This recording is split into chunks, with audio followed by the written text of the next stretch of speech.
Alrighty, ladies and gentlemen, hello, and welcome to our NGS Division D Grand Finals, the very last finals for the end of Season 9. I'm so very excited. With me tonight is the lovely Tetzer. How are you, my dear? How you doing?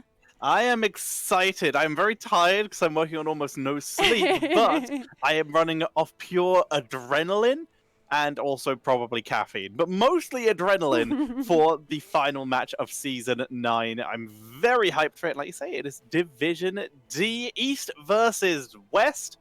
Let's see how it goes. I'm excited. I am super excited as well. Yeah, you've got no sleep. I had my wisdom teeth out on Monday, so if you notice the fact that like the whole right side of my face is completely swollen, that's why nobody punched me in the face, even though I probably deserved it a couple of times. So you're like, why does this freak look like this? That's why. So welcome, Softbird. Thank you. We're just waiting for everybody to go ahead and get in, and it looks like everybody is in. They're just waiting on us. So we'll go ahead, talk a little bit about the teams and how we got here. Our very first match of the evening, and our best of 5 series is going to be on Volskaya. And we'll do a little jump sereno over to the thing, and it worked for once. Yay! Alrighty. Nice. So, as you can see, we have the maps right here. Tomb of the Spider Queen and Battlefield of Eternity banned out by your math teachers. Towers of Doom and Dragonshire banned out by Artemis. And Volskaya Foundry was picked up first by Artemis there. Now Maybe I got that that is backwards. interesting. Well, it is interesting here because the highest win rates for your maths teachers this season have been on Towers of Doom and Dragonshire with 5-0 and 2-0 respectively, outside of Volskaya Foundry, where they are 6-0 this season, and they've managed to get themselves onto it. It should be a really interesting way to play. You are correct. It does bring a couple of hmms. So maybe we'll see if the enemy team has just, they come up with a galaxy brain strategy they want to try. Maybe it's just something like, you know what? We know you're good, but we're good too. And we're going to prove it to you by taking you to your best map. So we will have to see. Other than that, I'm ready. Are you ready? I am always ready. Let's get this Alrighty, I will let them going. know that our casters are ready and we can hop Yeah. into it. Before the games, we were watching the wonderful Division A finals, which were casted by Smiley and Stoic. And then we were also talking a little bit about these teams. You had some facts, was that correct, Mr. Tetcher? I have been looking a little bit about it. I have been looking at their stats. We'll see how they come up in the draft. We have some pretty solid win rates from either from these teams.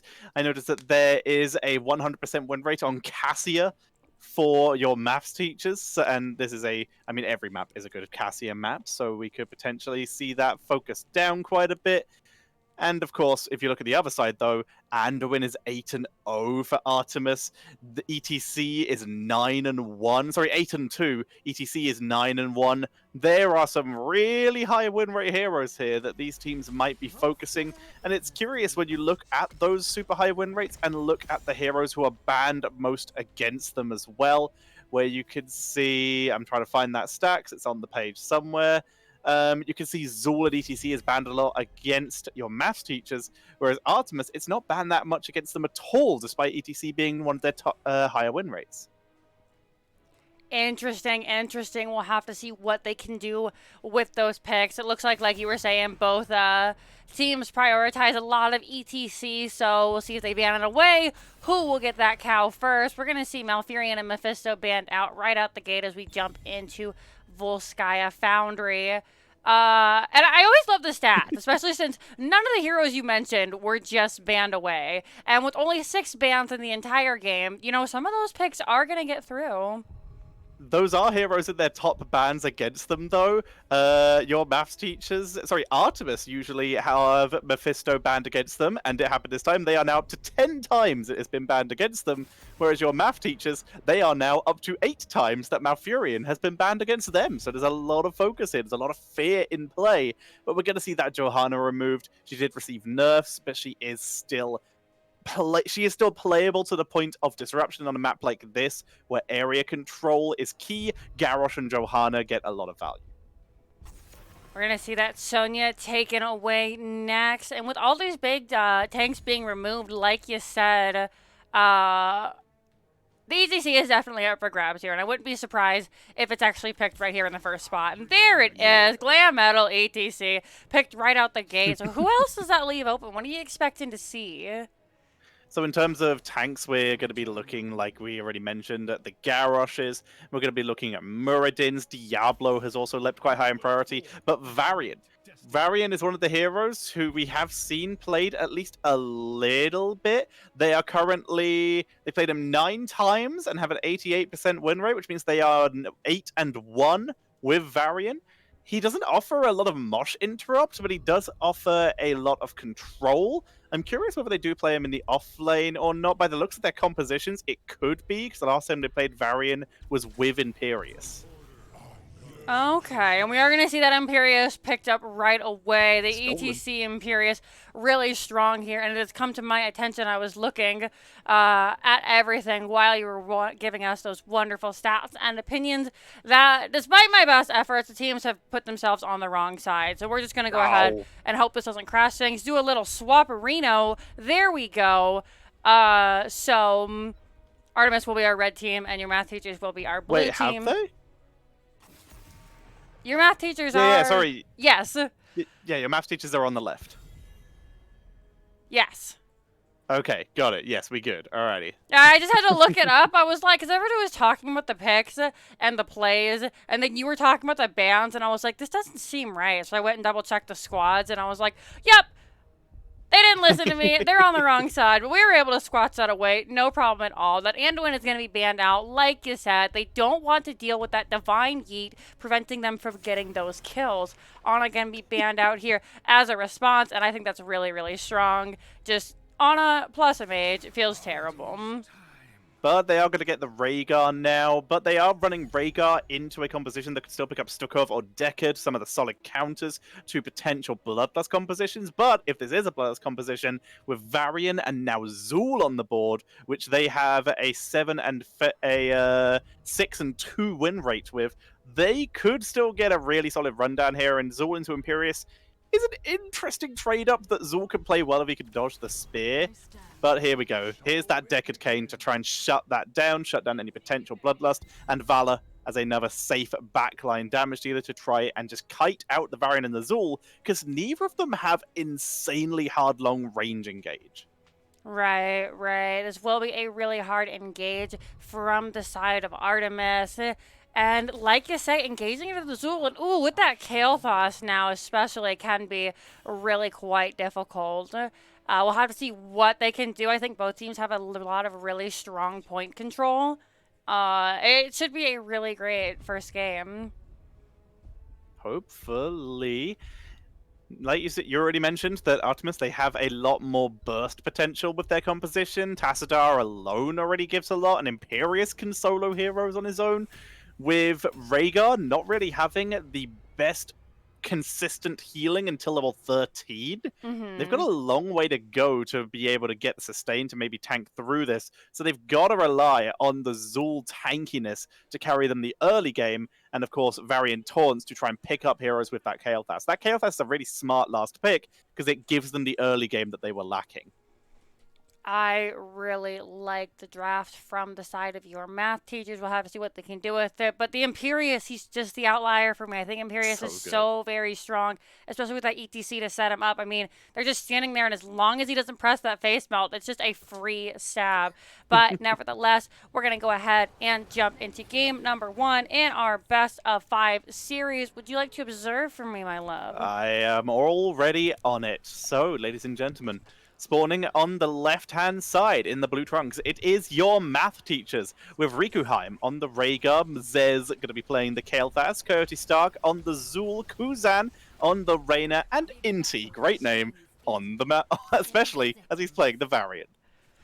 And on the coming out with the B steps right over here on the right hand side, we got Ashcan on that Tassadar. Honestly, will be your ETC. 7 is your Deckard. Evernight will be your Imperious, and Dark Horse is going to be your Vala. Thanks for pointing that out. We got ahead and went ahead and got it all fixed off. This is going to be Artemis over here on the right hand side. We'll see what they can do. So let's have a look at some of these level 1s. It doesn't look like anyone wants to go super deep. It's pretty standard across the board here. No meme variants. We're sticking with Overpower here. We're going with Shackle Azul. They need a bit more CC, seeing as their crowd control is going to be almost entirely reliant on Roots and Variant Haunt, which are both single target abilities here, so that Shackler will help them out quite a bit. And also the cooldown reduction on the shield means Zul can make up for Varian's lack of insanely hard tanking until he gets shield wall. That'll also help him to get a little bit of extra damage there. Coming out on the side of Artemis, we've got that, what is that, Impaling Light coming out from Imperious, pretty standard. We're starting with Hot Pursuit from Vala. Now, I do believe that is one of the more standard picks, correct? Tatcher, it you is play the a little most bit standard more pick, Vala. yeah. Okay. The only other talent that really gets picked on that level is the Monster Hunter, which is, of course, the Battlefield of Eternity talent. It's not great on this map because the mercenaries you would be targeting would be the support camp, so it loses a lot of value. Hot Pursuit, the mana regen and the movement speed means you can kite with the multi-shot build very effectively.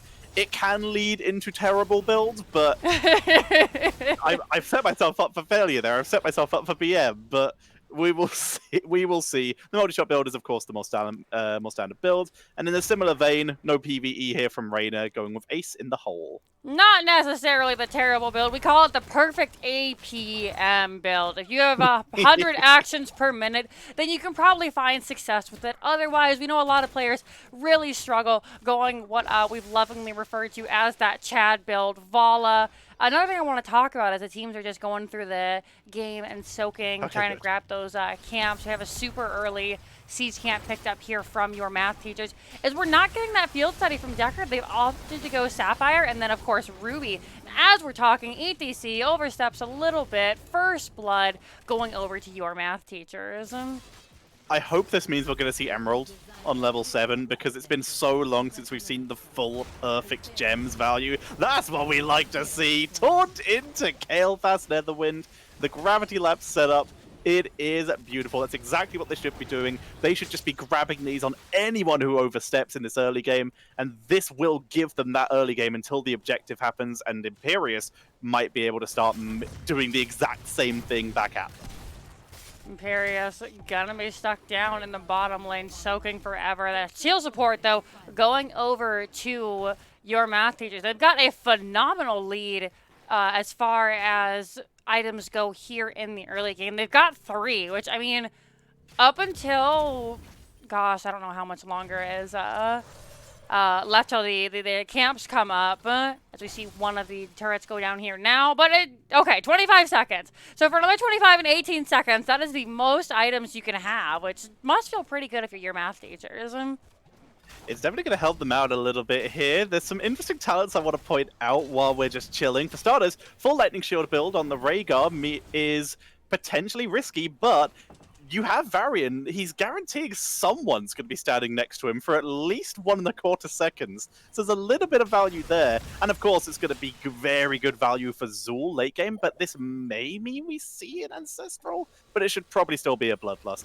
We also don't see Emerald. That just makes me sad. And we are seeing sustaining rounds at level 4 for Raider. There's the Taunt, Gravity Lapse, boom. Honestly, gonna be focused down. He's gonna live, though. He gets out. The knockback gonna be able to get everyone out here. We're really seeing the power of this early game comp from our blue friends, but a 2-man stun by Imperious. However, point is dropped. Zul doing as much damage as he can, honestly taking a ton from that Rainer, does go down. And Imperious also going to pay the price. Those Scroll of Ceilings are just too good. That was a great 2-man spear there from Imperious, but it just wasn't enough when followed up by that Deckard Road. The Deckard route was solid to try and set it up, but like you said, and the biggest thing you pointed out in that fight, that support camp really earning its keep there, able to pick up the sustain after getting incredibly hard engaged on, but they were able to tank through it, and in this case, come out ahead. They're approaching level 10, they have the Protector, they only have one person in it for reasons I cannot fathom. I guess it's going to be Varian going in. There we go. They could have still put someone in and then swapped them out and got the spell power value. But in this case, they're going to begin pushing into the top lane. They've already got the front wall. And they're just going to begin bursting this down. But look at the defense. Everyone is here trying to race this down and protect that fountain. Bala stepping up, trying to do a ton of damage there. It does look like that fountain is taking a lot of burst from that Protector. He's got about 25% health, but alas, despite the best efforts of Artemis, the fountain does go down. The Protector got about 16% exactly health on it, so not going to be able to do too much more here. They got what they came for. Now they're just going to soak some minions. Always drop off your, I guess it should be your off-lane Protector. Drop your offlane off responsibly. That's what I was trying to get at. Out comes the Ruby. Lots of potions, but everybody's nice and healthy. And your math teachers are just playing this macro game so well. They really are. They pick up yet another support camp here to try and protect themselves once more. Who's getting it? No one. Apparently Varian runs past, but he picks it up in the end, and they just continue to farm all the mercenaries. Their support camp will be, their fortification camp, sorry, will be up in 5 seconds, so they'll have that available. And they do have their level 10s. I would have preferred if they tried to force a push with these level 10s, because they've just given time for Artemis to soak their own level 10s. But overall, they're still ahead, and they're still putting themselves in a position where they can contest the next objective, perhaps with level 13s. Am looking forward to see what Artemis can do now that level 10 is online for them. Of course, we see the angelic armaments come out, Rain of Vengeance, Mosh Pit, Stay a While, and Listen, and I think this is going to be really good for them. They've now got more defensive tools to deal with the Varian coming in and diving the squishier members of the team. They've got the Mosh Pit to set up just a large AoE stun. We can see, honestly, hiding in the bush, waiting for the team to come up. They want to look for something. Now would be a not terrible time to fight for Artemis, but it looks like they're just going to go ahead and back up, try and get some soak to keep in this XP game. This is a black hole game coming in for Tassadar. Evernight, face mill, is it available? Yes, and that's going to get Evernight out of there. The peel is good, but they have to burn Stay a While. The anti-synergy, everyone was already out. That's how heroic burned. But in exchange for Bloodlust and Hyperion, great force wall. Here comes the Pyroblast. Do they have the protection? Don't need it. He's gonna tank it like a champ. Those are a lot of really big ultimates burned. The only thing still available is Taunt and those skeletal mages, which are definitely very strong, but I wouldn't consider them game-changing or fight-changing abilities right now. The Protectors should be up or getting warmed up here in about 25 seconds, so there's a really strong window for the team to fight. And just as we see Mosh Pit come out, but it was just enough to set up the gravity lapse interrupting. Out comes Black Hole. Kuzan very low in the back. Evernight not able to finish the kill, however. Varian super low, honestly gonna go down. Varian nice and protected. Evernight is so low. The Rhaegar healing is too good. That is going to be 2 for 1. 3 going over to your math teachers, who did drop both of their turrets, so not the worst trade in the world. Yeah, that was crazy. The mosh pit came out a little late, but Kael'thas was positioned in the correct place anyway to prevent value from being gained from that and interrupt that mosh pit. That was super nice. And here's where we saw the issue with the composition of Artemis here, and that is they couldn't kill Varian. They were focusing him down, but they didn't have the burst abilities to actually finish the job yet. They were trying to finish him out, but in the end, he tanked it beautifully with the help of Rhaegar. And especially due to the fact that we had the attack speed slow from Zul, which really prevented them from getting the maximum damage output. A big shout out to Evernight, though, with a wonderful flank around to try and turn that in their favor, and the Black Hole trying to separate Rhaegar from the comp. But overall, that didn't go so good, so they're trying for another one. are fighting down 13, so this will be a little bit of a struggle. Black Hole comes out. Zool, however, does go down, and this heal pulse is going to go over to Artemis, who are down, but certainly not out. A lot of ultimates were blown, every single one, in fact, for this heal pulse, 50% on the side of your math teachers. But with Zool being down, this brought a little bit of respite for Artemis to be able to try and get back in on the second protector.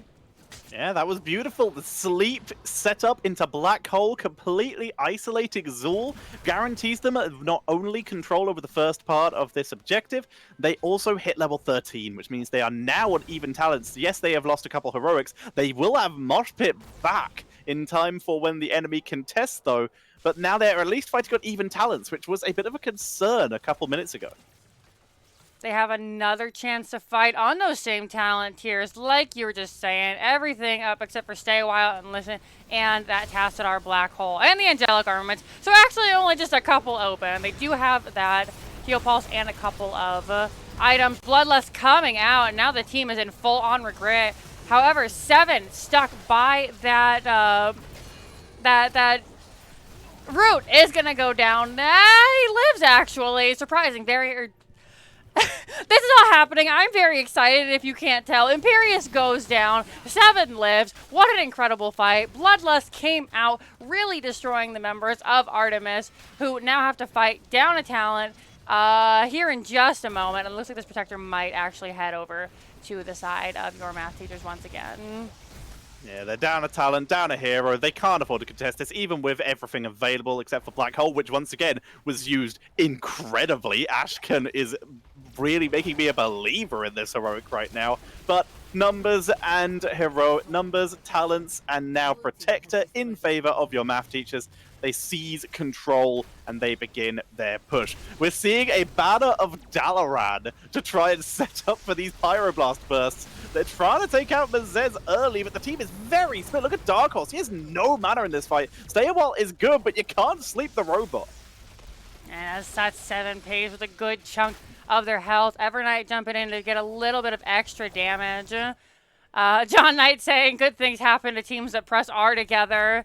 And yeah, it has been a really, really solid team fight for your math teachers here. Artemis can't really seem to get ahead in these fights. They just keep getting flanked around. There's a little bit of anti-synergy in some of their heroics at the same time. A little bit of panic popping coming out. But I still believe they can bring it back as this bottom tower does go down. They're just waiting. Once they get that level 16, they'll hit huge power spikes for members such as Tassadar, who should get that percentage damage, I believe, making it a little bit easier to kill Varian. We'll have to see what they can do once they're once again on those even talents. That percentage damage will help a lot, like you say. It's really going to be good, especially seeing as Imperius did, of course, go for stab build to really try and set up for these heroes that are currently lacking that damage. Vala has gone for the Gloom here. She can now go for Seething Hatred on next level if she wants maximum damage output, but Frost Shots would not go amiss here. It's really going to be good to punish Zool, keep her safe, keep her kiting. She has a couple decent options here. We'll see where she chooses to go. There's also Manticore, if she really wants to go for the focus on the Varian style, who did go for Shield Wall, so less blocks, which means more value from that talent. As the game progresses, I think it'll be harder and harder for Varian. And like you were saying, well, we'll just wait and see. I'll touch that point in a moment. ETC slides in, stab coming out onto Zool. Stay a while and listen comes out. Out comes the Black Hole. Mosh Pit is good, connects onto 4 members. Pyroblast coming onto a full health Tassadar, who doesn't even care. ETC goes down, not able to get that heal pulse off in time. And the fight looks so good for Artemis, but now they're running for their lives. Oh, no. The same thing again. They set themselves up. Oh, we nearly spread the bomb. They set themselves up a beautiful mosh pit, but Tassadar has already dropped his combo. With the fact that he's gone for that Psionic Echo and Psychic Shock at level 16, he is entirely reliant on one combo, which is based on all his cooldowns together. If they're used, he doesn't do anything in these fights, and they are not synergizing this with the mosh pit. like they could be doing. Vala is trying her best to make up the difference, but she needs the assistance. Level 20 will help with this a lot, especially for Tassadar with that Blitzkrieg, but they've got to live that long because it's level 18, soon to be 19 to 16 right now. They're really, really struggling. And like you said, I would really appreciate, I think, if maybe Artemis took a step back and engaged with the mosh pit and used the stay while and listen to stop the bloodlust instead, because the bloodlust has been melting them. And then if they could just find a flank, use the mosh, drop the task combo, anybody, maybe after the mosh pit gets interrupted, then go in with the black hole and try and follow up from there, I think they might have a little bit better success. They still have a chance, like you say. They just have to actually synergize these abilities. And also need to not die here because Coyote Star was being Coyote Shark and was really looking for Dark Horse there. Not able to find it though. Also, I like the Decker went for Herodric Staff there. He's been pressured quite a bit. I like that little protection aspect to his build. Will keep him nice and safe. Give him the good old boo. We've seen a lot of the members, the melee members, come in. And that 0.75 second stun, I mean, if they can get into a favorable position, he could even use it on one of their big impact boys. If we see Varian come in before he gets the taunt off, just give him a bonk. Let's Stay Wild and Listen is coming out. Tassadar has been taunted. Coyote start taking so much damage, but Deckard at the wrong place at the wrong time. Mosh pit comes out, but nobody's around. Nobody cares. It's a free dance party. They could dance right now. It's going to allow Tassadar to get out, though. And with Tassadar able to make it back to base, he will defend against this camp. And that might keep them in this. Imperius might not be so lucky. He's bought time because there's an end attempt coming in here. Ashken, he's got to survive this to try and hold the base because if he dies, it's over. Here they come. Black Hole, not up for another 30 seconds. Him and Imperius have to be in sync here. They have to land these combos. Storms are coming out, but Imperius is going down. And that is going to be game number 1. Going over to your math teachers. Really nicely done. What a clean game number 1 from your math teachers. They knew exactly what they needed to do, and they just did it. I don't think Kilthos felt pressured at all there. And we'll go ahead, take a look at these stats, see what our kill count was finally. I left it on the talents. They were 14-3. Really hard for Artemis to get in and make any of those big plays. The potential was there. As I was saying for most of that game, the potential was there, and Tassadar topping the damage chart. They went for a very AoE-focused Tassadar build, which, with ETC Imperius Vala, is so strong, so powerful, but they never got everything together. The Black Hole came out, and then they couldn't get the Storms off. The Vala did solid damage, but got body blocked in that final fight. Tassadar had already... ETC wasn't able to get the good angle in the mosh pit. The positioning didn't work out in the final fight, and before that, it was just timing everything together. Beautiful attempts, well played on every part, and again, big shout out to Ash Khan. I've been giving him a little bit of grief here for not being able to time the stuff, but his black holes were on point. I don't think he got less than a 2-man the entire game, and most of the times it was 5. It was really, really good, but towards the end there, I think it just ended up being a little, or too little, too late. He went in, and I saw the stunts, and I was like, they're gonna do it! Like, this is the turnaround. The fight was looking so good, but everybody had already used their cooldowns by then, and then the team just kind of, you know, sailed slowly across the screen. But the potential is there. That was a solid draft, but they were not able to get the full execution there, and a lot of that was due to Mezez. Those gravity lapses to prevent ETC getting good getting good mosh pit value in the early game were on point. Good job, Mezez, on that Kael'thas. Really kept his team in that for a while, because there were so many times that could have gone really south. Go ahead and bounce it back over to us while we wait for game number 2 to go ahead and get started. And just what a great game to start off with. Your math teachers really showing why they were the best in Div D East, I believe, is where they are from. Really, really nicely done. However, there were some really, really incredible plays from Artemis, like you had said, Thatcher. Ashken on that task was really something spectacular. So I'm excited to see what they can do as we move on. Plenty of potential here, like you said, it's gonna be a fun time. East on the left, west on the right, but we do see that Artemis have the potential.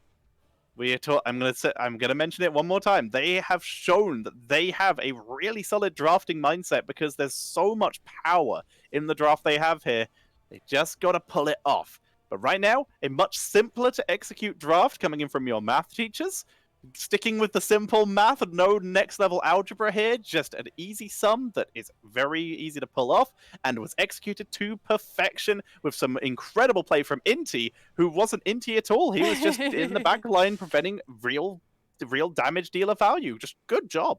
I'm looking at these stats right now, and Inti, it was the most Inti on the team. He did have 2 deaths. He was 2/3 of his team. So come on, friend, get it together. No, but like you said, really, really well done. And just the looking at the overall difference in damage. I'm looking at all the stats here right now. I know I don't have them on the screen for you guys, but Mizez with 43,000 damage on the Kael'thas and 52 on the Task. You'd think, maybe that Artemis might have had a little bit of easier time, but I think the Kael'thas damage really stuck a lot better, and that's what ended up allowing them to pull through.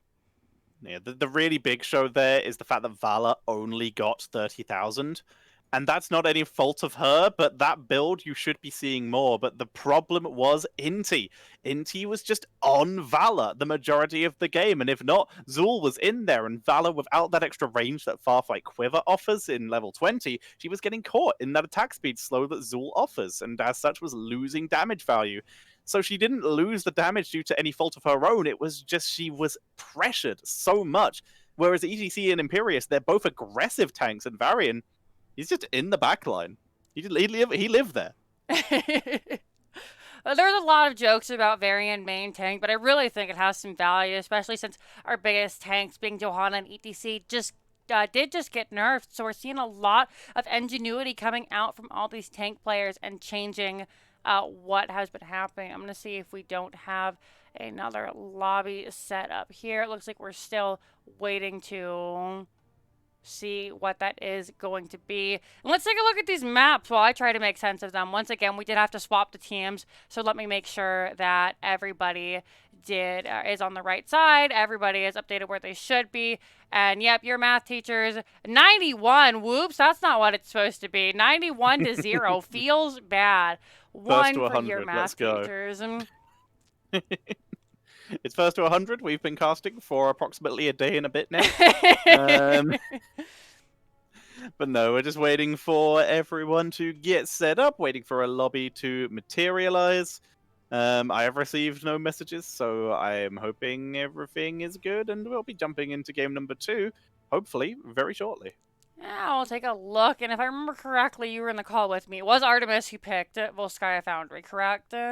Yeah. Okay. No. No. It was your math teacher. It was your math Artemis got teachers. first pick. That's right. Okay, so let me go ahead and swap this, like I said, just because everybody did swap teams. All right, they're asking me, you do, I'll let them know I can, so that way I make sure everybody's on the right side.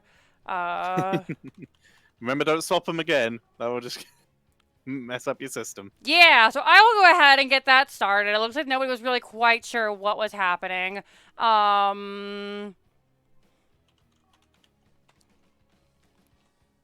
Okay.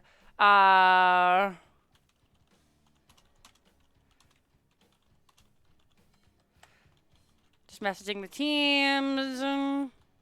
While we wait all to get good. everything set up. All right. So it looks like Artemis is going to take first pick. So I will go ahead and whisper. I believe it is Mizez who is their captain. So yes.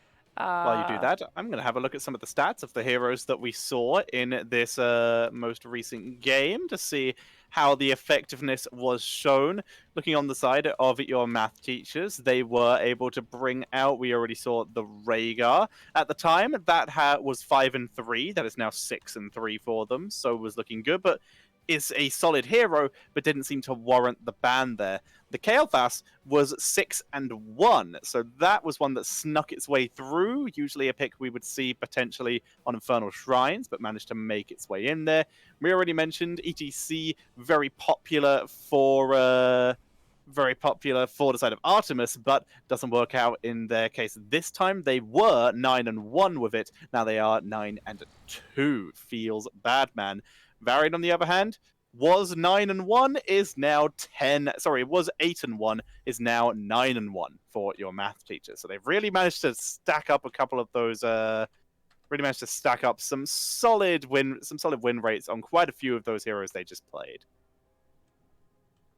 Sounds like that all sounds very good. I'm doing 110 things right now.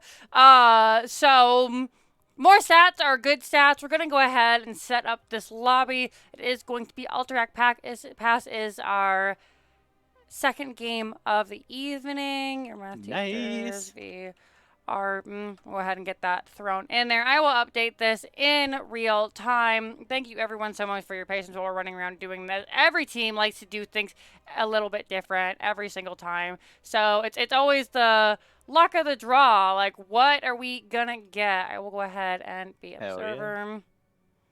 Well, you sort that out. Something I've looked up the stats for Alterac Pass for both of these teams, and this is neutral ground. 2-2 for your math teachers, a 50-50 win rate. 1-1 for Artemis, a 50-50 win rate. So one of them, in fact, both of them are about to lose symmetry, but one of them is about to claim dominance.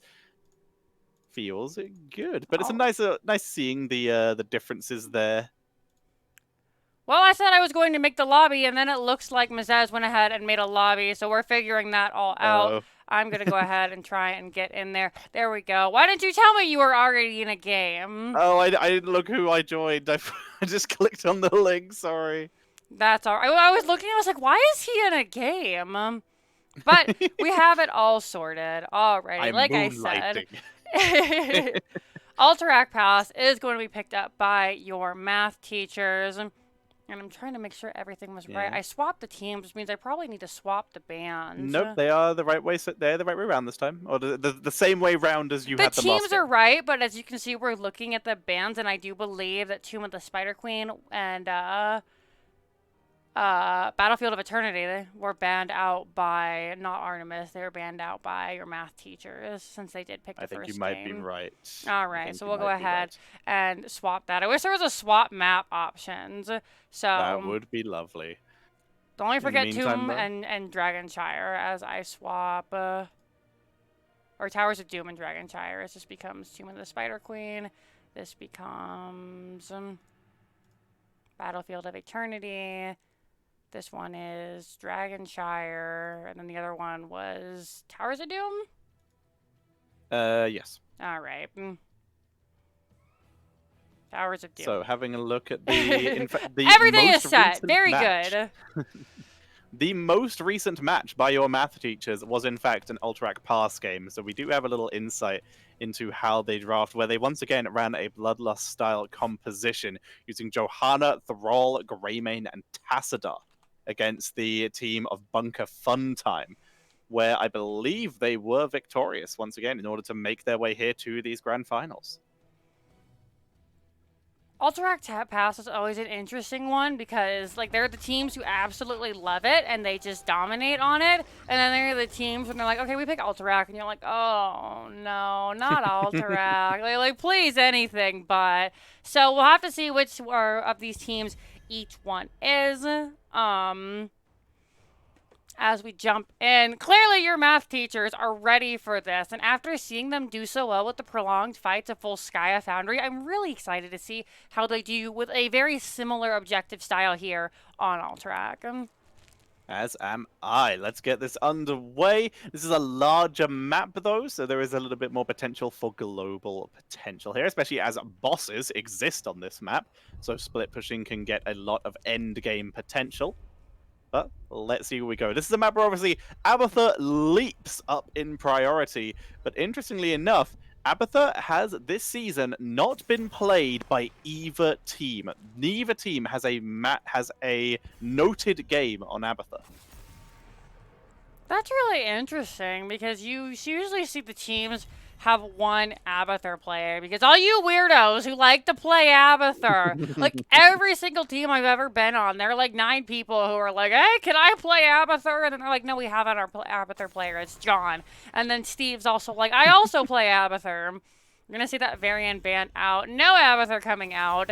I can definitely understand they don't want to deal with that dive once again. Because, like I said, the objective is very similar. So we're going to start off for Artemis here. Most played heroes for them. ETC very high up there. The win rate has been slightly damaged, but the mosh pits were solid quite a few times there, so it's still a good pickup for them.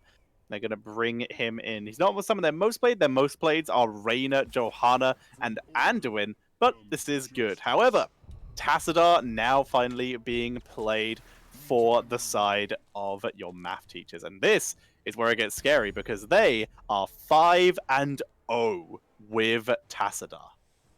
Tassadar, such a strong hero right now. He did get nerfed recently in our most up-to-date balance patch, but still so strong. Li Ming coming out now, and I really like the Li Ming. I think this is a very safe pick away from the dive comp that we saw from your math teachers early on. And Leoric even further is protecting that backline. Li Ming is a good interrupt for ETC as well. It would have been a risky pick for the side of your math teachers. They wanted to steal it away as an interrupt, but it's still good on this map, like you say. They have a lot of setup for it with Leoric Entombs and, of course, ETC stuns. And I mentioned Tassadar being 5-0. Li Ming is 3-0 for Artemis, so someone's about to lose a perfect win rate. Feels bad. They almost kept it all season. Someone's going to keep a perfect win rate for the whole season. Depends on who they play in the other matches as well, yeah, if they that's bust true. it out. But I mean, we could damage both of them, as the Regard and Anduin are going to be banned out. I think I recall you saying that Artemis has a really, really insane, something like 9-1 on Anduin. So yeah, well deserved. Very well deserved. It is it's an 8-1, 8-1, 8-2, 8-2. There we go. But yeah, it is a very solid pickup for them, so seeing that away. Deckard Cain returns once more. Gonna be a good pickup here, and they get their Johanna. Has been very solid for them, and this draft is looking very similar to the draft they ran last time on Ultrarak, just with less bloodlust.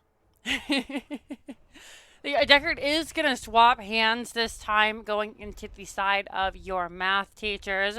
Johanna, like we said, not as strong as she was. Getting that 5 seconds added to her trait there really feels punishing if you're not using it as correctly. You can't just kind of spam it and get away, especially with that 15-second cooldown. You could bring it to beforehand, so we'll see what Inti can do. Imperius swapping sides as Cassia was let really far through the draft phase this time around. Which is interesting due to the fact that it's a 3-0 hero for the side of your math teachers, but they'd already picked it. They'd already picked their damage dealers, but they still let it go through. And it is a risky pick, though, because she also received nerfs, and she is currently 0-1 for the side of Artemis. They have yet to succeed with Cassia, but this is a solid draft, a much safer draft, a much lower burden of execution for them this time. So we could see a lot of value here. Nano Li Ming, pretty easy button combo to get out there. So there's some good value there with Deckard and Tassadar and Reyna all being vulnerable until Reyna uses his armor. Whereas on the other side, Johanna Imperius, again, very safe engage. They have Peel and they have Engage. Both solid pickups here. Alrighty, looking at these teams. They actually super fast load in here. I feel like I keep showing you guys our faces just so we can just be like, hi! And then having to jump back into game. I was going to ask you, Ted, who are you favoring this time round? Looking at the compositions, the ease of execution is definitely going to be on your math teachers because they don't have to make sure that Li Ming's in the right place, because all that pressure's now on Li Ming for the side of Artemis, whereas a much easier composition to execute for your math teachers, so I will lean towards them. I really like the composition of your math teachers as well. I'm eager to see what Ana and Li Ming can do, because there have been so many times where a nano Li Ming has just decimated my whole team. Yeah. I see. Don't listen to Jinxie about Abathur. She's still loopy from her anesthesia. Wow!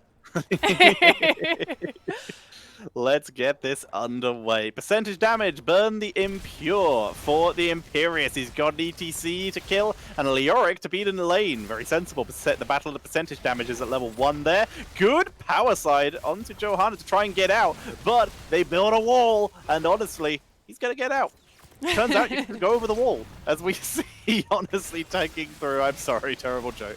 We see the power slide coming in once more, looking for Inti, but they cannot catch him. Unable to pick up the kill, and so far, 0 kills in this game, and some XP being lost in bot lane. I almost made a joke about Artemis paying for it, so we're on the same bad joke wavelength here tonight, it seems. 9 stacks for Cassia already on that Thunderstroke.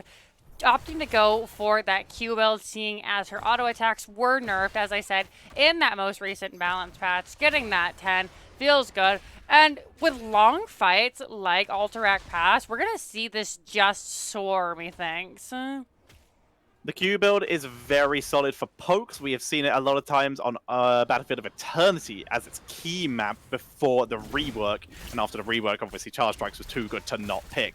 But on this map, like you say, there's a lot of long zoning, which means Thunderstroke can get some really solid value.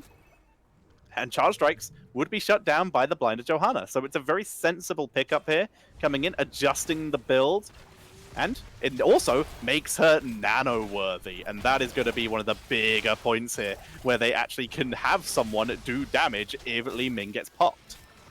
Very fair point. Hadn't even considered that. They're level 4 online for both teams here. Just looking at some of these talents. Raynor deciding to go for that ace in the hole. Johanna, very low health there. Has to pop that Iron Skin. Able to get out. No problem. Mizez doing a lot of damage onto Honestly there. And Imperious going a different build from earlier on. We have that Burn the Impure to get on the ETC and Leoric. They are big, thick boys. And then, of course, the Sovereign Armor, which is pretty standard for the level 4 pickup. Yeah, this is a much more this is a build more focused on the solo lane and on staying alive versus a very burst heavy lineup because Li Ming etc. So we're going for that more tanky build with the ability to fight the frontliners, which is probably going to end up being Imperious's job until he can reach that backline, is what we're going to start seeing here. As the objective will activate itself, and the teams are going to ignore it because Mercenaries, XP, all focus on that because level 7 is the priority before the objective. Another sustaining round, by the way, on Reyna. There was a joke that I used to make when I was on Gilly Shark. We always used to say that the boss was actually in the middle lane because the bosses are just terrible here on Alterac. Inti living up to their name. Just kidding. A fantastic Iron Skin saves their life. Able to get away. I thought for sure it was going to be like a casual kill in the bottom, so I wasn't even trying to like get excited about it. I was like, yeah, he's going to go down. He'll be back up in time for the objective. No big deal. But lives, has to hearth back, but is able to get back into the fight pretty gosh darn easily. And now, honestly, looking at Deckard, does not have that protection from the CC like Johanna. But Deckard is Deckard, and he's just going to walk over some potions, drink a little bit of floor juice, and honestly ends up being the one to pay here. Yeah, they're able to get the turnaround. Nicely done with the stab. Daddy! 7 gets popped there with the cube and that Imperious damage. And this is the Imperious build we are seeing. It's all about popping people here as we see the focus. Anna has gone for mind-numbing agents to try and prevent this. No percentage damage here. Just going to keep a little bit of extra sustain for her team. Combo that with the overdose on level 4.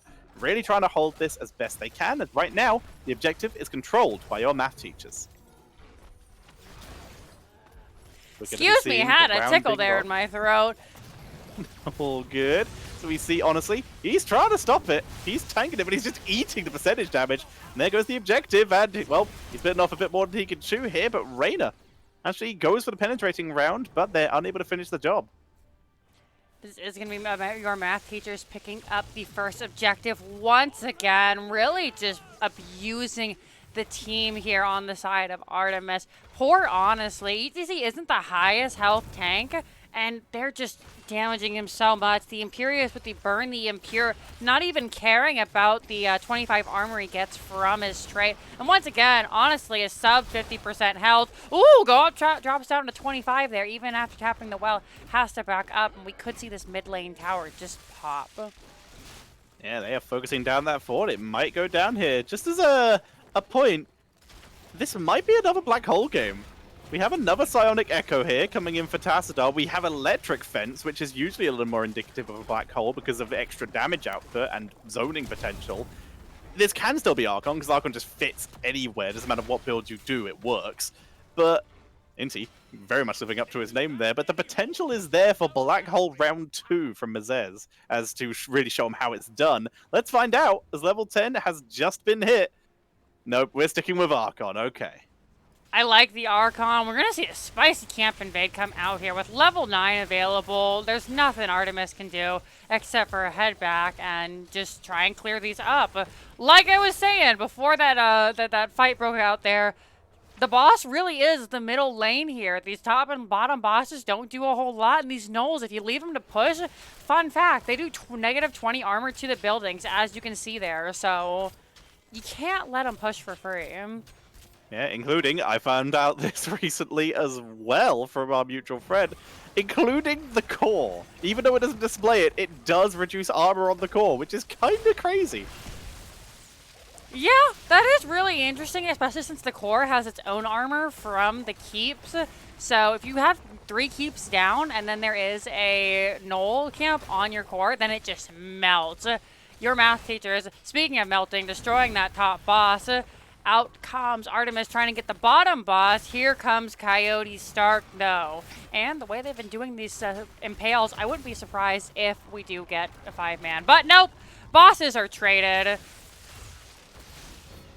Entomb was used, but Imperious Celestial charges to get out of that here. There is still a Valkyrie, though, so he has to play quite far back. And in fact, he's just going to leave. He knows he does not win this, but if he moves in, he could maybe stop ports. No, he's just going to try and head down and start dealing with that boss. The Orica stayed with it because this race is still happening, and it's so much faster than Artemis.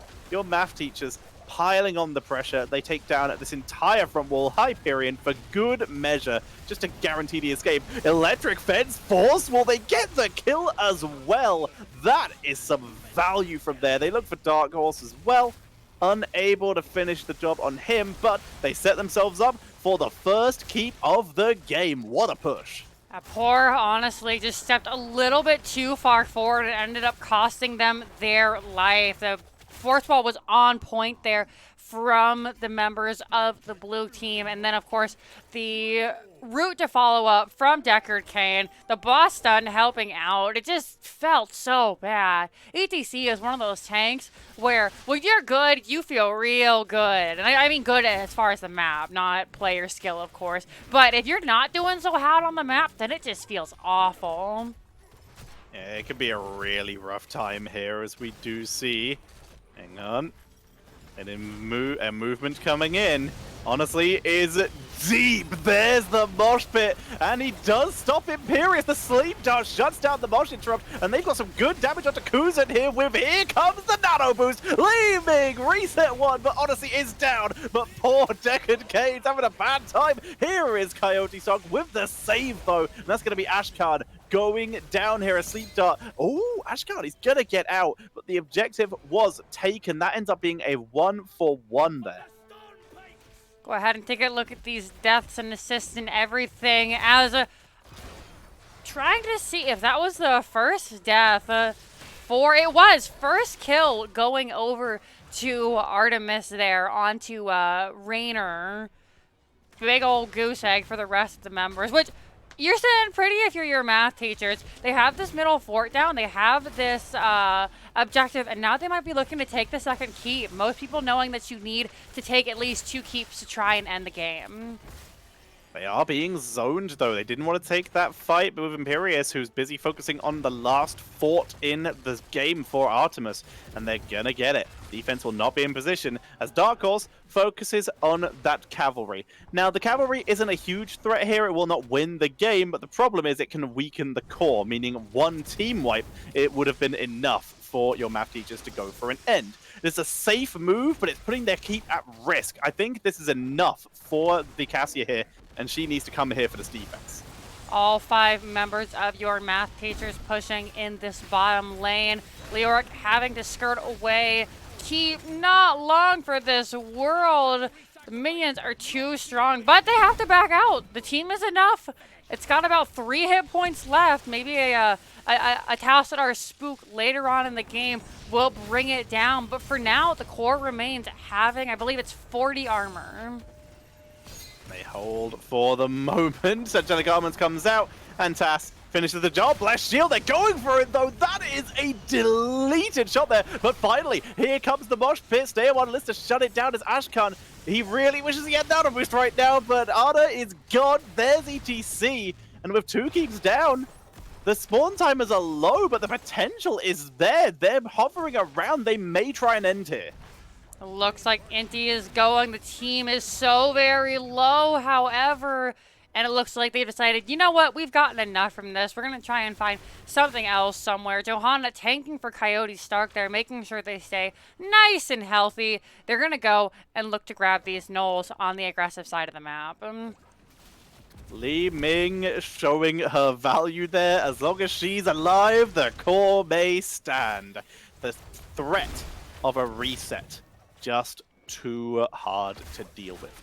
As the camp is just being brazenly stolen, Entomb is available. They march forward. They're going to try and hold their own camp. ETC tries to block. Valkyrie does not split them. Everknight's low. ETC is already gone. There goes Ashkan, desperately trying to get the resets. Entomb comes out, but I think a little too late here as Coyote Stark comes in, looks for Everknight, who is just getting zoned away here. This is their last keep going to fall. Poor Artemis, you can feel the panic in the players' actions. They're trying to do everything they can. They don't want to give over these powerful tools in the Entomb, the Nano Boost, things that could win the game. And I think they need to relinquish it a little bit to try and turn around. As like you said, this is a very naked core, and objective has spawned. Li Ming is still 6 seconds away. These gnolls do have to be cleaned out before they can head to the objectives. And if you're your math teachers, you're sitting pretty right now. It's up to Artemis to make a play. They can just spend the rest of the game running around the map, grabbing camps, grabbing bosses, and just win from here. Gonna be blasting their way through, picking this up. And this is going to start to come down to Artemis, well, having to live up to their namesake. They have to hunt. They're going to have to try and pick someone before this level 20, and this is their really last opportunity. They have all their heroics. They just hit level 16. They have to make a play. They have to hunt, they have to pick, they have to kill, and they are moving forward, looking for Coyote, but that condemn was gorgeous. Orb comes out, Nano Boost was used, but it's not getting the value here. There's the sleep, and it's a gorgeous zone, a gorgeous kill, and that is going to be yet another objective going over to your math teachers. And honestly, is in full retreat. Dark Horse will survive thanks to 7, but they now have to survive a 3 versus 5 under core with no keeps. The cavalry also on their way. I don't even know if they'll get here as Hyperion comes out. Drexar jumping to the A, dropping the whirlwind, trying to help out. GG already being called by Ashkan. They know this game is over. ETC mossing, trying to hold it together. However, honestly, not much you can do except for honestly die. 50% on the core. Oh, the cavalry will get here. But Cavalry makes it. Li Ming's here. This is holdable, and Li Ming gets all the resets. She's going for it. She's going for the pop-off, but it's too much. Raider and Tassadar in the back line burn it down, and game number 2 goes over to your math teachers. Really nicely done. Once again, another flawlessly clean game from your math teachers. And the score is sitting very similar, 12-3 in favor of your math teachers. There were just a couple of kills there, and 2 of them came out at the end. So if you die for the core, is it really a death? The only person getting picked off when it really mattered was Kuzan in that fight around the middle lane. Why Kuzan isn't an all-star, says 3, the answer 3. Apparently that's why, because he's the only person who feeds. He is that. No, honestly, absolutely insane play from Kuzan. He played really safe. The only time he died was when Li Ming got a good reset dive, and he was really focused down. It was just solid play from him from start to finish.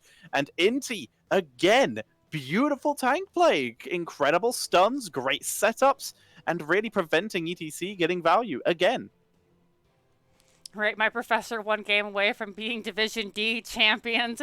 Here are the talents if you guys want to take a look. We didn't get to level 20 this time. It's the second time. Poor Artemis hasn't gotten to level 20. Maybe that Death Mosh could have turned the tides for them. Some of the other stuff coming out.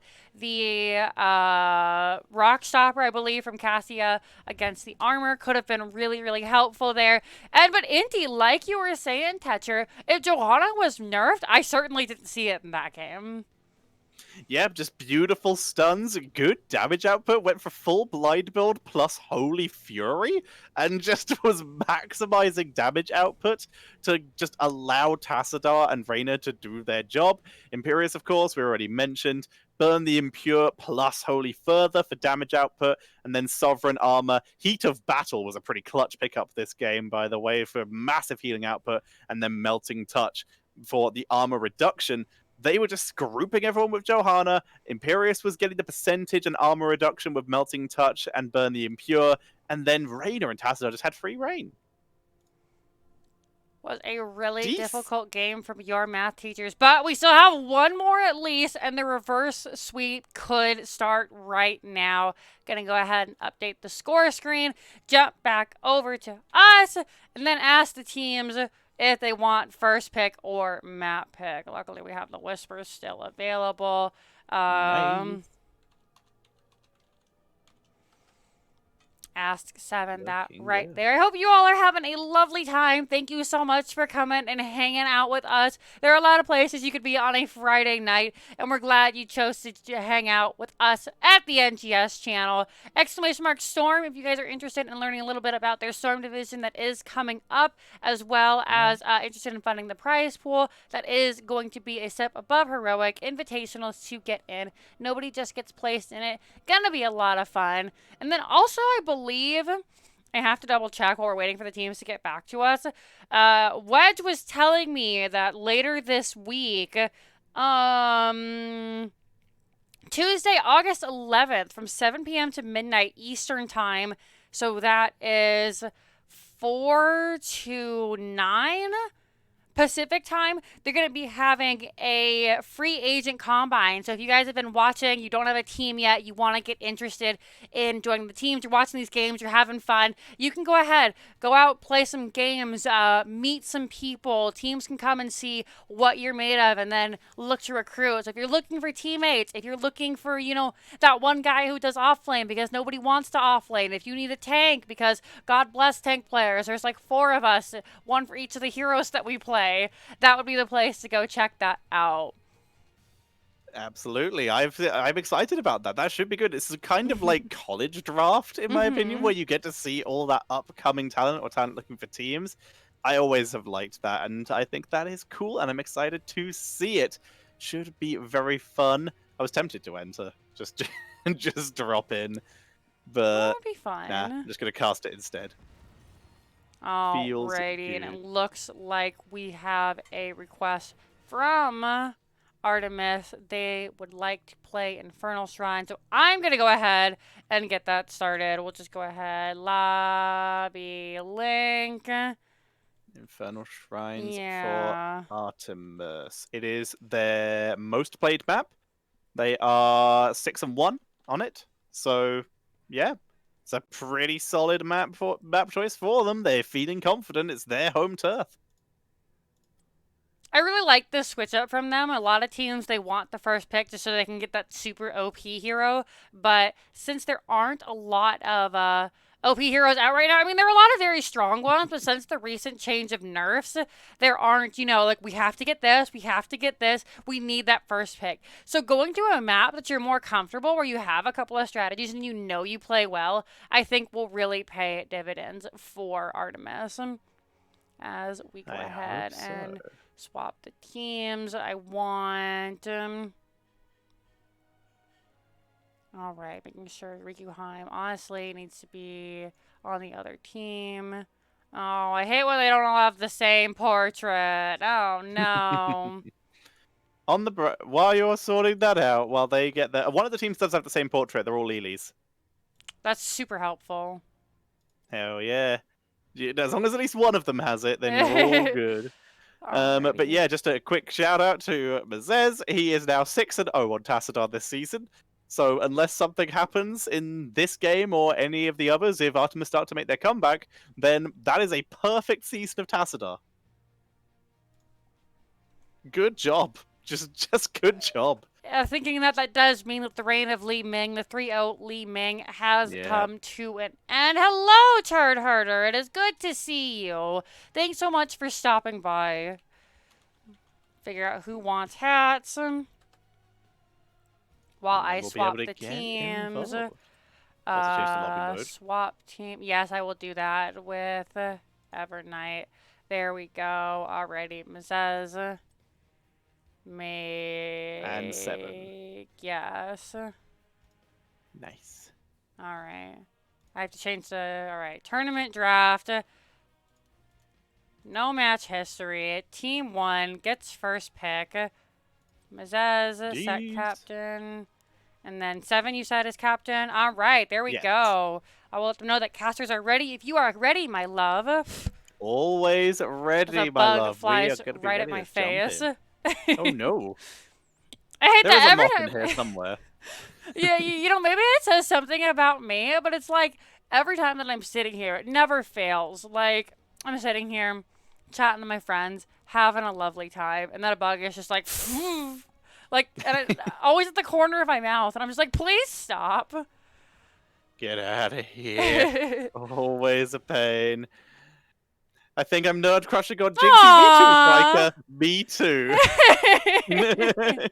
Is it a statistical anomaly if they lose on a map they are 6-1 on? Technically, I guess it would be. Feels good. Alrighty. Well, we're gonna be getting ready. We have one team ready, and we're gonna be getting to jump in very shortly. Saw you weren't once feeling we have well. the ready from Artemis. Glad you're feeling enough. Thank you. Yeah, I had my wisdom teeth out on Monday. So, like, you especially, like that just makes me feel so good. Because I'm sure you guys can see my face is still very swollen. And I just feel like an absolute, just like my face is an egg. And I felt so ugly.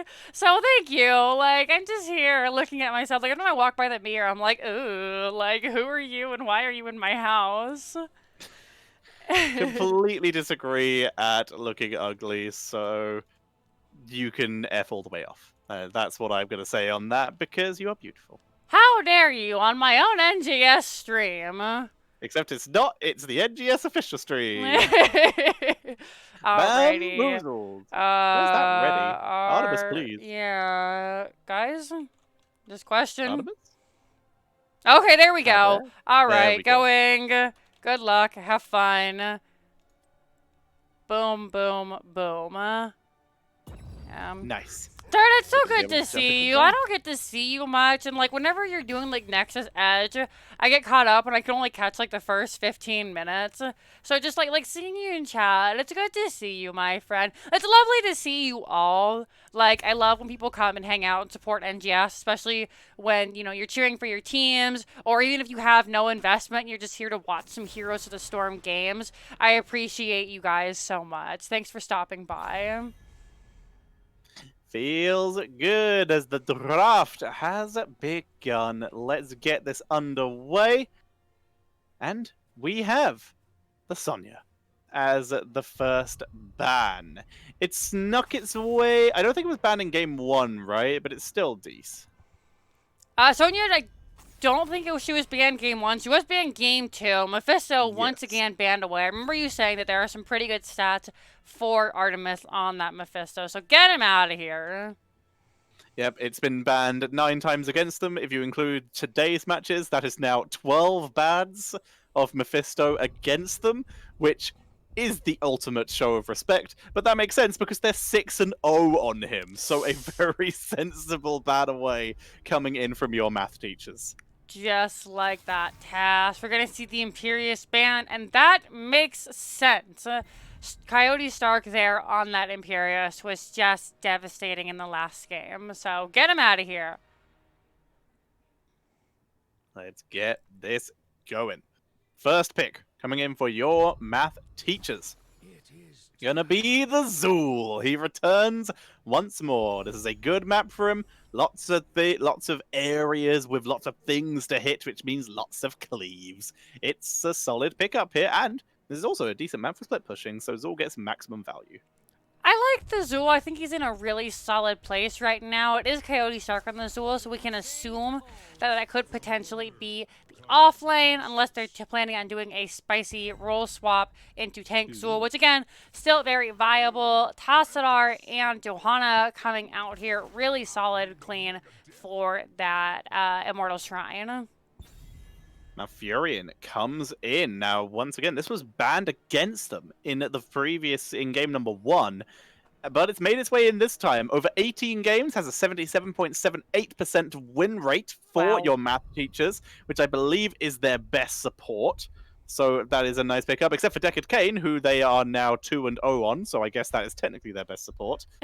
But it's a nice little pickup for them, where they're going to get good value. Okay, Rhaegar has a slightly higher win rate here, but they're going to go with Malfurion this time over, which does open them up for someone like a Valor themselves, or someone who wants to dive potentially a little deeper. They don't have any Tracer games on record, but it is a good combo with someone like maybe a Kael'thas or a Jaina to just keep feeding them that mana. They've got the ETC Malfurion combo as well. Like you said, it was banned in game 1, but it was also banned in game 2, excuse me. So Rikuheim clearly very good at this support, and as somebody who has been on the receiving end of the ETC Malfurion, it just feels so terrible. You're just like, come on, man, I just want to move. There is that, Jaina. No moving for you. Bad. More slow. More CC.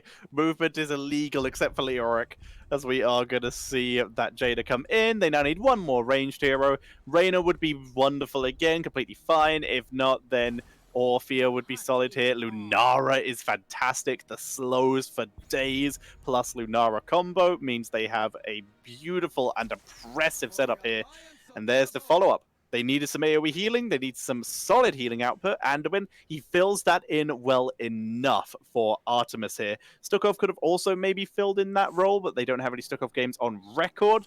Their supports have, in fact, just been Alexstrasza, Anna, Anduin, Deckard, and I was sure there was one more, and Taranza. But in this case, in terms of AoE, out of all of those, Alexstrasza would be the highest priority, but against DTC and Zool, that would be and Jaina, sorry, that'd be a really bad idea. Anduin fills in everything they need in the safest way possible. I like this draft coming out from Artemis. I think it's a good, safe draft. They've got that Anduin, which they've done so well on. It's been banned against them the last 2 games. The Johanna will be able to help with some of the disengage there, be able to prevent the auto attacks coming out from the Zool and the Lunara. But like you were saying, Tetcher, that's a really, really nasty draft from your math teachers. It really is. We are heading into the game as we're already loaded in. Let's see if it's going to be enough for your math teachers to claim Division D for the East, I believe. And let's see if they can claim it. From Seed 3, they're coming into this. Oh, bump the screen. So, over here on the left-hand side, we have your math teachers with Mezez on that. Jaina, Rikuheim will be your Malfurion. Inti is the ETC. Coyote Stark is your Zool. And Kuzan is the Lunara. As I fix the camera really quick because I bumped it. And looking to start, potentially, One of the biggest comebacks in NGS history. It is Artemis. With Honestly on Johanna, Dark Horse on Reyna, Evernight running away on Leoric, Ashcan on the Tassadar, and Seven going to be playing the Anduin. They look for the immediate setup onto Inti, but he is outie, so they're unable to pick up the kill. After this game, he's probably just going to message us and be like, how dare you make so many gosh darn puns about my name. Evernight going to go ahead and accept that root up there as we jump down to the bottom lane where the teams are mostly focused on getting that soak and then rotating around, similar to Tomb of the Spider Queen. And now looking to head to those camps. You know what it's gonna be? It's not gonna be how dare you make puns. It's gonna be actually it's pronounced Eintai. Or that's actually an L and it's Linty. Oh, We've just been man. bamboozled. That's how it always is. Zul is dead. I gotta rotate up from Tassadar. Went ahead and ganked him when he wasn't suspecting. Nicely done there. You can all T2 us in chat. As having the Zul dead now, does look like they're gonna send anybody up to the top, but nevertheless, Artemis is going to grab this bottom camp. Drop us those T-Tours for what could potentially be the last regular season game of this season. So for potentially the last regular time this season outside of All-Stars and Combine, drop us them T-Tours. As we see Evernight, he's definitely trying to soak experience here, but he is being bullied because Lunara is causing a great deal of mischief as Inti is forced to back up. The whole team is here in the middle lane now. It's a big old wave that Leoric is going to have to come clean. And I was playing with RTB the other day, and he was talking about how much he hates Zul because it just feels like doing chores. Like, have to go to top lane to get the skeletons, have to go to middle lane to get the skeletons. And I 100% agree. It's really tough. It's very hard to, especially when you're Malthael or Leoric, because you have that job of being so fast rotating. It becomes your job even more. No one else can really take that from you. So we do see Fallen Shaman camps taken for both teams. Also, we are differentiating for Zul here with Reaper's Toll, reducing that cooldown of Spectral Scythe by 2 seconds. Now that's interesting because even for the Scythe build, we still usually see Jailers because of the way the Scythe combos with Jailers so well due to the either weaken or decrepify. So it's cool to see. It implies maybe we're going to see more of a burst build setup with maybe Amplify and Bone Spear. We'll have to see. Bone Spear. Gotta love. Would make sense from Coyote Stark. He's been very aggressive on all of his off lanes so far, just trying to get in there. Janna jumping out a huge amount of damage onto Honestly. Has to use that Iron Skin just to get away. Dark Horse very low in the back. They are ahead on the Shrine, though, so they should be able to tap and come back into this game. However, that is a really, really nice setup from your math teachers here around. Guzan has gone for Siphoning Toxin, doesn't need the extra race. They have a Jaina, so he's here to keep himself alive in case he gets pressured. There's that Splinter Spear, though, which is going to be a huge nuisance, as Honestly is again getting very heavily zoned. The Sevens are required about the same time for both teams. And the objective is so far pretty even, but Honestly getting focused. He already burned Iron Skin earlier. He's focused down. And in the meantime, Kuzan is trying to chase down Dark Horse, and you can just see the pressure your math teachers are applying. Honestly, just being bullied these past couple of games, the team really having it out for him. If you take it down that front line, then there isn't a whole lot that anyone can do. Leoric with a nice Spectral Walk, able to get out. However, Mizez able to finish that kill just in time for the Punisher to come out. This is going to be a Mortar Punisher, usually considered the weakest of the 3 by players, but still going to do a lot of damage. We see Harvest Vitality for Zul. It's starting to make me think that maybe Reaper's Toll was a misclick? I guess it's still the healing. He is surrounded by a lot of enemies here. So I can still see it. Normally you'd see the Bone Wall here where you can just try and tank your way through Burst, but I guess he doesn't feel like he needs it. He's just going to try and sustain off of Johanna and Leoric instead. A much riskier plan, but with higher potential value. We could see the Reaper's Toll coming out as well, just to maybe try and accelerate that wave clear and make it very, very uncomfortable Ooh, didn't think of for that. Evernight to try and rotate between the lanes, just being able to clean those minions, drop skeletons, and run. Already, Zool is very good at that, but the Reaper's Toll just adds a little bit of extra help to that phenomenal wave clear, especially when we look at Johanna Tacitor on the enemy side. It can be really, really hard to, you know, come in, grab those without the team showing up and harassing you. That's a super heads-up call. We'll have to ask him about that during the interview because that's super smart. As we do see Coyote Stark clearing out that siege camp, getting as much wave clear as he can. As an invade is coming in, the aggression for Artemis. They're trying to make something happen. As ETC rooted, walled, power slides, and Malfurion saves the day. Ashken body blocked in the blizzard. They pick up the counter kill. Feels bad. Poor Seven, body blocked by a Jaina. He's taken out as well, and Artemis in full retreat. I really, really have to commend Artemis for that, though. That was the first aggressive play they've made this entire series, and it actually worked out well for them. They did get the camp. They lost 2 members, but they did get the camp. Level 10s online for your math teachers. Coming out, everything so far pretty standard, except for Lunara, who is holding, but actually then just decides to end up going that leaping strike. Cast a curse. They can't pick it until you've noticed they haven't picked it yet. That's how it works. So we do see Zool keeping on the pressure, as Fallen Shaman cams are going to be traded team for team. Wisp going to see that no one is invading, not worth the risk, and honestly goes to try and soak as any XP he can, but Inti and Bezez preventing any XP advantage.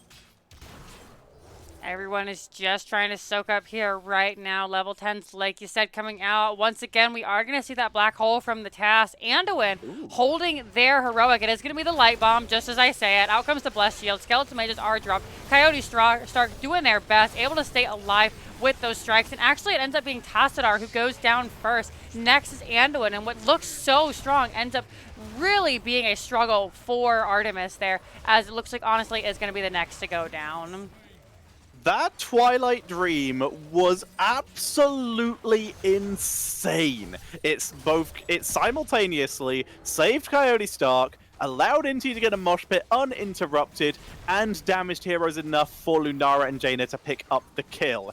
Riku, just take me home, because that was crazy good. And it looks like they're going to get the well here, maybe even the fort, as there are still 2 very strong Tigers from that Shaman camp. Team actually going to decide, never mind, we're just going to back up, grab the objective. Really, really strong play by your math teachers. Numbers advantage, though, in favor of Artemis because Zool is in Austria as they look for Inti. Light Bomb pops one, but they stand in the blizzard. Perfectly placed. Black Hole comes out, though. ETC is the first to drop.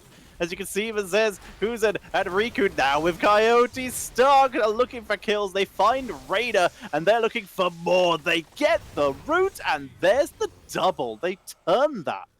I had completely forgotten that Anduin had that leap of faith. This is the first time we've seen it used. A little bit late there. Tassadar does go down. And once again, with 2 members down, both the damage dealers, this should be the top lane Punisher going over to your math teachers. They are going to pick that up. They're going to get the push here. Kuzan, by the way, interestingly, going for endless spores here. Meaning that if at least 2 heroes are affected by Nature's Toxin, it reduces the cooldown of crippling spores by 4 seconds. Now, this means that they haven't gone for any of the protection talents, the Spell Shield or the Cleanse. They haven't gone for the Intense for the extra slow, the Let Them Wither, which can get the more consistent value from the unfair advantage. But because she's been getting so many beautiful Splinter Spears guaranteeing multiple hits, this is actually the highest possible damage output for multi-man team fights. It's a talent we just don't see picked very often, but technically has the highest output.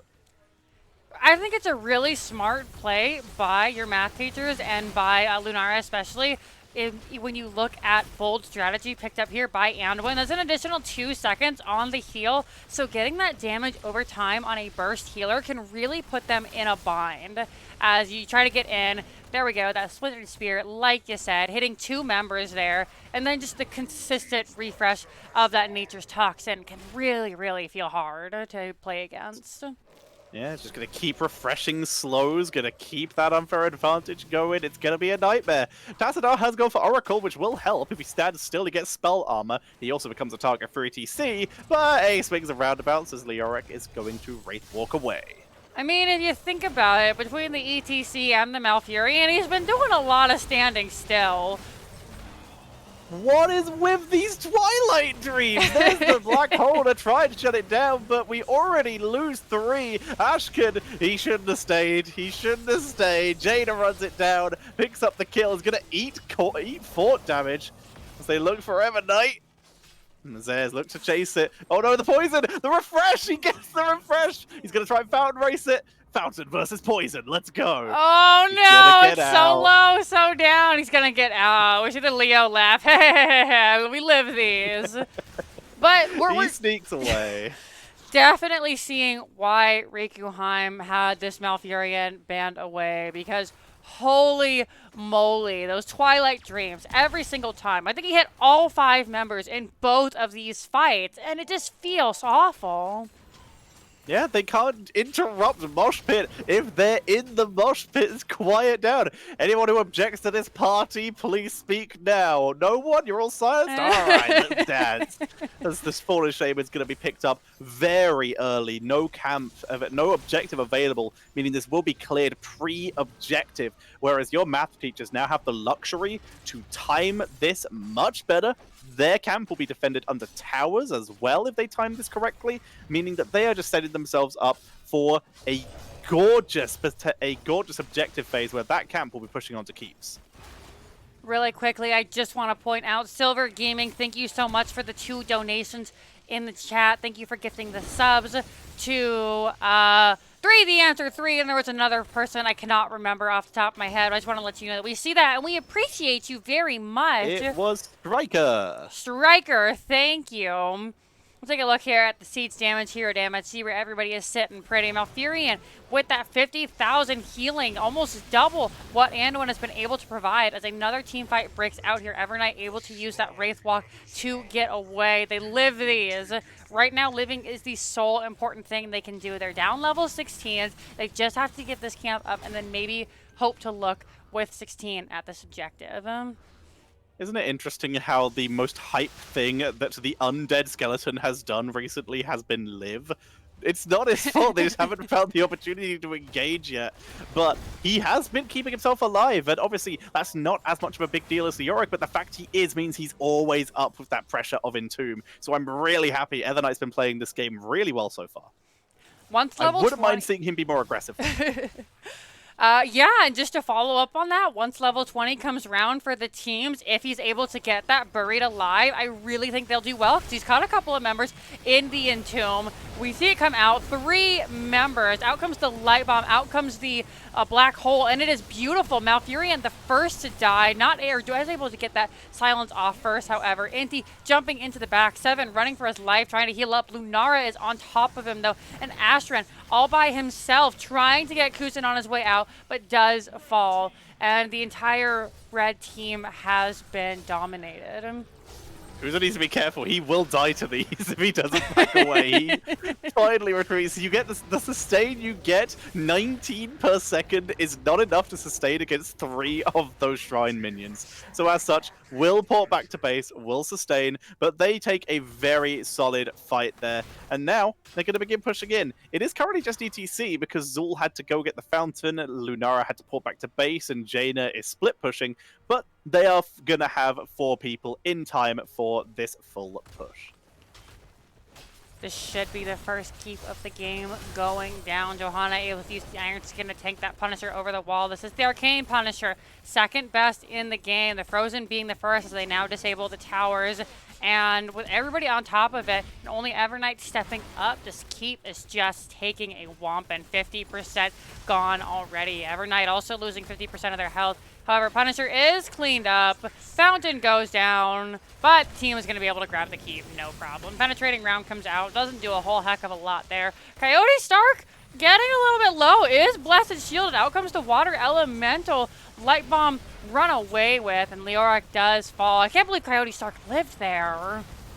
That was a cool attempt. They tried to bless shield. Oh, that might be game. To quickly say it before we may have the game end here, the attempt was to just bless shield him for the kill, then black hole everyone else away, but they tagged it too beautifully with the sustain from Malfurion, as now we see the core being pressured. Good damage from Ashkan there. May have just saved them the game, turning this into a 3v4 instead of a 5v3. And with that, Ashkan just kept Artemis in this game. That's twice now that Ashkan has gotten a critical kill on the core to keep the team in the game a little bit longer. It's very difficult for Artemis right now, but they can bring it back. And now with the Zool down, their lanes will feel a little bit less pressured. This could be the start where they could actually grab this camp and like nobody can invade them and lock them down. I mean, they can invade. They will be outnumbered. It's a bad plan. But they could try it. They would actually have 20 advantage. It is doable. But yeah, like you say, they're going to get this. The camp will be taken. You're completely correct. As D-pushing is now happening for Artemis and will be happening for a while. There's camps in mid lane, which are going to start pushing keep. There's camps in bot lane that will start pushing core. Right now, the job of Artemis is to not die. Oh, this becomes such a frustrating point to be in because it really feels like there's not a whole lot you can do except for make sure the lanes are safe and then try and take a risky objective. That's what they need to get back into the game. Lanes cleared. Fallen Shaman camp will be pushing in top lane. The last one took off over a third of the keep, which is a bad time, but it is defendable. At least all the camps have been taken now, so they can't get pushed in and die. So, you know, there's that.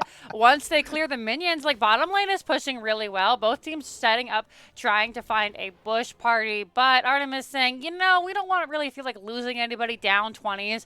So we're going to go ahead and back out. They're going to try and stay nice and safe. I like this from them. They can't find anybody on the map. They're pinging danger in the bush where your math teachers are. So they're just going to step back a little bit and let that camp push on even further. Yeah, they're just waiting for 20. Honestly, even this, I think, is too dangerous. Stepping out this far for the experience is too risky for them. But luckily, the entire enemy team shows up in top lane, and your math teachers are going for the keep. But Reyna has managed to get them halfway towards level 20. This keep can be sacrificed, and should most likely be sacrificed. They can't afford to take the engage. They're burning heroics to try and make something happen pre-20. You can lose the keep. You can wait. Here comes Mosh Pit. There's the Entomb Light Bomb. It's the Tour Bus, and that's going to be Raider taken out with the Leaping Strike. But it's just Raider. Everyone else is backing away. There goes the Yorick, though. The gorgeous Blizzard, and honestly, is going to die. It's up to Tassadar. He's trying to get the kills. There's one. Is he going to save this again? If he lands one more combo, he keeps them in this game. There's the Electric Fence to try and set up. He's trying to zone, and he's going to keep them in this game again.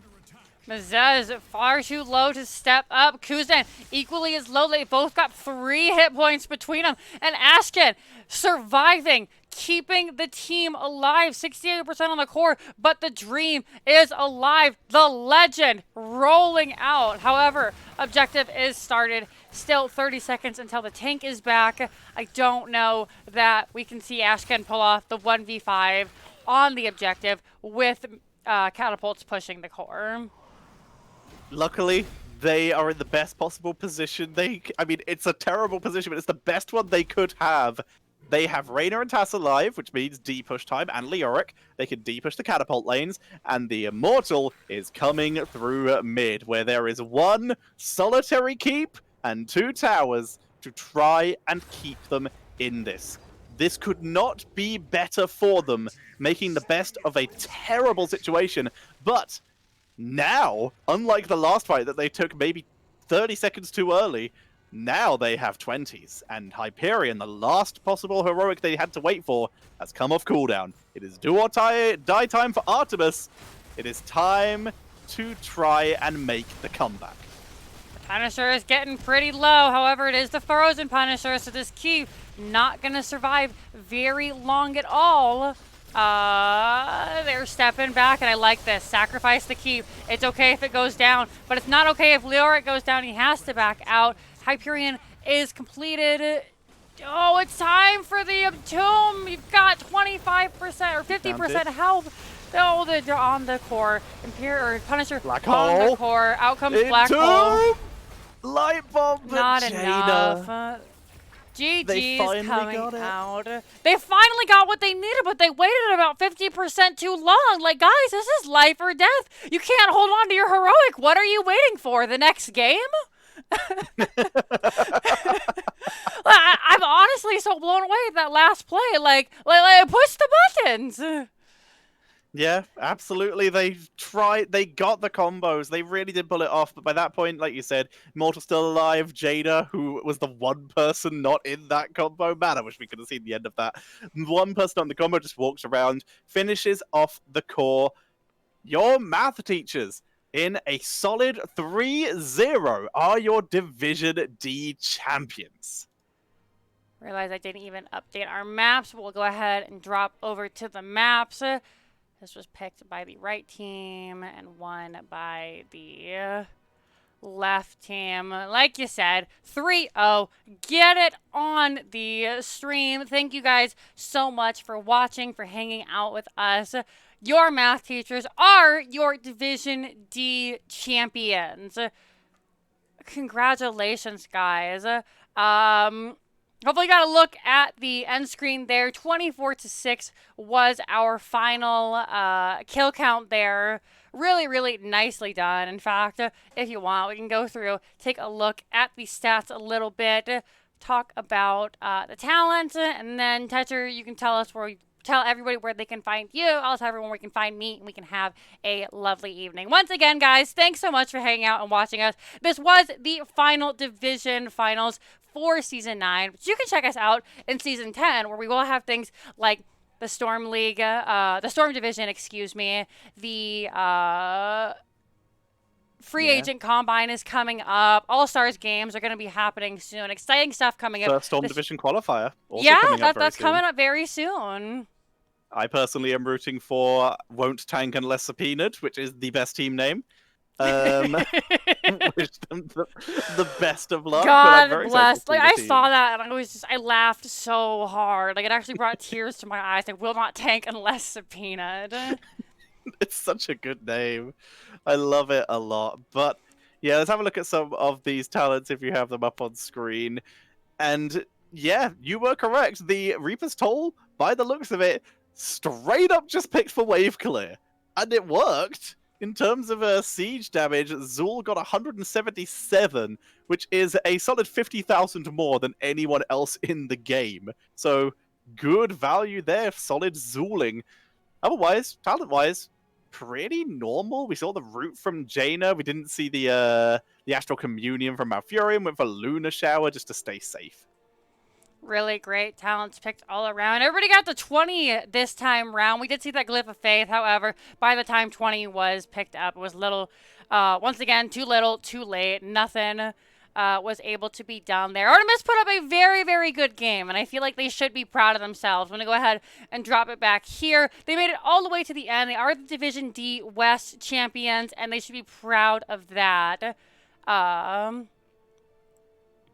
Yeah, sorry guys, no interview. Don't be naughty, I guess. That's really all I have to say about that. We're just following instructions. They were warned. I don't feel bad for them. I think they played a very good game. I think they did nice, but I don't really appreciate bullying the NGS mods or casters. So, sorry, maybe next season. Thank you guys, everyone, so much who watched, who followed, who hung out. Once again, !Storm in chat. You guys can learn a little bit more about the Storm Division.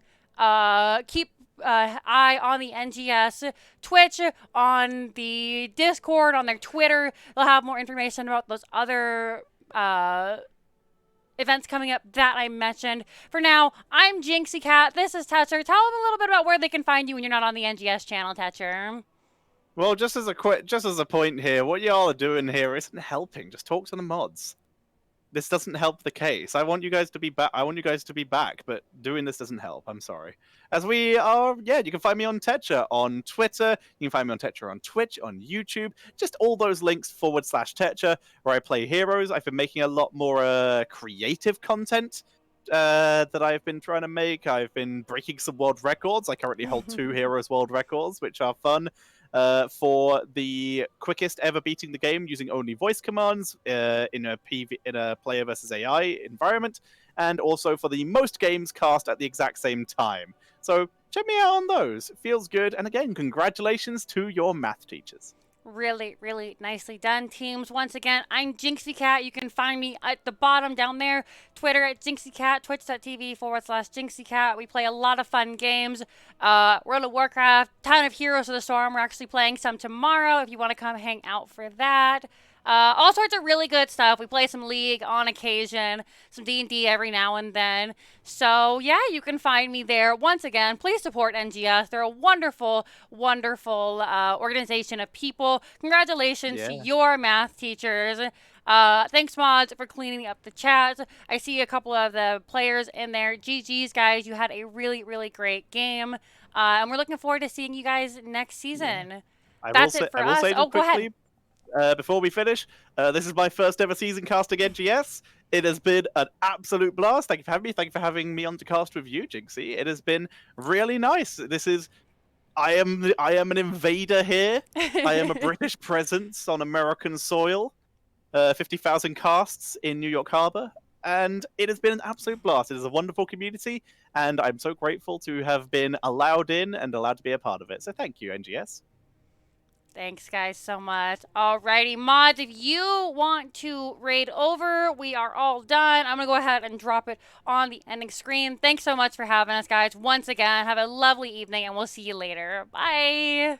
Bye.